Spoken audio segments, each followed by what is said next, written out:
Kemudian ini terkait dengan kalau tadi disampaikan ada penambahan lajur begitu ya. Ini menjadi salah satu antisipasi begitu yang dilakukan oleh Kemenhub untuk menghadapi Idul Fitri atau mudik Lebaran 2023 ini. Lalu kalau untuk nanti di hari hanya ini seperti apa Bu penanganannya? Apakah juga sudah berhubungan dengan pihak-pihak terkait lainnya begitu?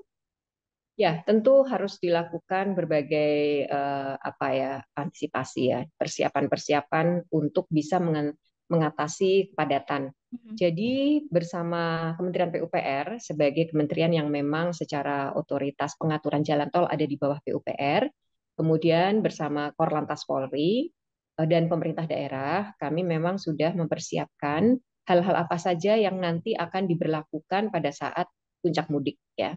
Ya. Jadi kalau dilihat, kita prediksi puncak mudik itu tanggal 18, 19, 20, 21. Ini terbagi sudah ya, karena ada cuti bersama yang diajukan. Sebelumnya kan cuti bersamanya mulai 21.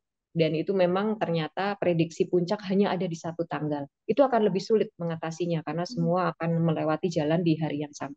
Mhm. Dengan adanya cuti yang maju ini, prediksi kami ada 3 atau 4 hari tanggal puncak. Nah, dengan kondisi itu, rekayasa lalu lintas itu akan diberlakukan mulai tanggal 18, ya, Mhm. khususnya di tol Cipularang, Cipali, dan tol menuju Merak. Jadi ada 3 skema rekayasa yang sudah dipersiapkan dan itu akan diberlakukan di arus mudik itu 18 sampai 21 April.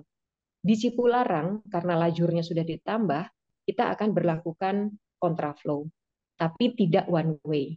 Tahun lalu kan semua one way ya, Ya. tapi sekarang kontraflow, jadi masih ada lajur yang digunakan untuk arus yang akan menuju ke Jakarta atau ke Sumatera. Mhm. Pelajaran tahun lalu karena semua di one way kan, ya akhirnya tidak ada lajur yang tersisa kan untuk yang mau ke arah Jakarta atau menyeberang ke Sumatera, sehingga harus lewat arteri dan bahkan waktu itu menimbulkan protes berhari-hari ya, kita Mhm. ingat waktu itu. Di Cipali karena memang terbatas hanya 2 lajur plus 2 lajur, tidak mungkin dilakukan kontraflow, sehingga mau tidak mau akan dilakukan one way sampai dengan kilometer 414. Jadi Cipularang kilometer 47 sampai 72 itu akan dilakukan kontraflow, sementara Cipali dari 72 ke 414 sampai Semarang itu akan diberlakukan one way. Itu yang sudah kami persiapkan. Ada kontraflow, ada one way, ada kemungkinan juga ganjil genap. Jadi semua sudah dipersiapkan, ditambah juga kita lakukan manajemen rest area. Mhm. Tahun lalu rest area ini juga penyebab Ya. kemacetan, ya. Semua sampai tumpah-tumpah ke bahu jalan bahkan ke ruas jalan dan tahun ini kami melakukan berbagai persiapan. Yang pertama adalah rest area ini tidak boleh lagi digunakan untuk parkir kendaraan besar. Mhm. Kendaraan besar seperti truk-truk itu kan memang dibatasi pergerakannya mulai tanggal 17 ya sampai 21 April.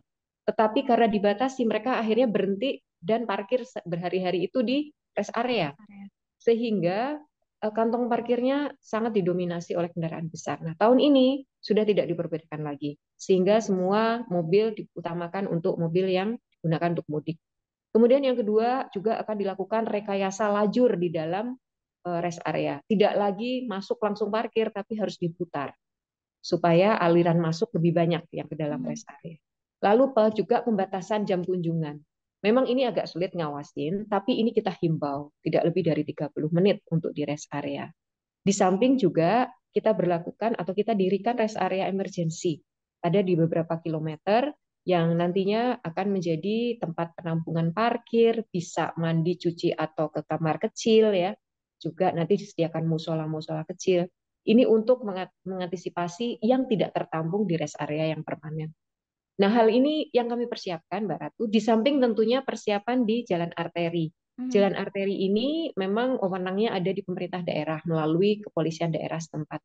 Tetapi di sana juga sangat mungkin akan diberlakukan rekayasa yang sama. Ada juga nanti bisa kontraflow, bisa satu arah, buka tutup jalan. Jadi hal-hal ini yang sudah kami persiapkan untuk mengantisipasi kondisi puncak pada saat mudik nanti. Mhm. Gitu. Terima kasih sudah nonton. Jangan lupa like, subscribe, dan share ya.